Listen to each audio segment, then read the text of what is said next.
aksın yüzündeki nurunu. Hande kadının, Meryem annenin şuurunu boyalım akmasın kardeşim. Bilinçli ve bilinçsizce hayatında taşıyan kızlarımızın imtihan sahnesini işleyen, tiyatroları canlandırmak üzere gençlerimizi sahneye davet ediyor. Mekke'nin saygın kadını. Ama hepsinden önce Muhammed'in yoldaşıydı. Bir gece geldi. İran'ın sessizliğinden dağların arasından. Titreyen bir yürek döndü. Ama Resulullah'ın benden bir parçadır dediği göz bebeğim cennet hanımları Seyyidesi ve Zehra'sıyım.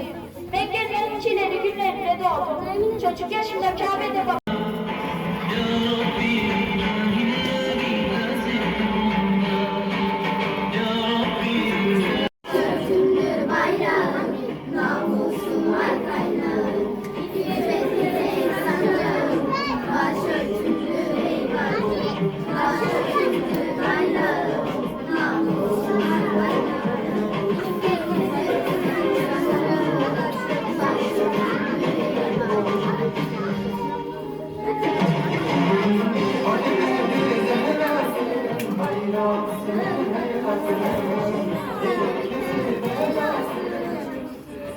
Ahmet Yasin.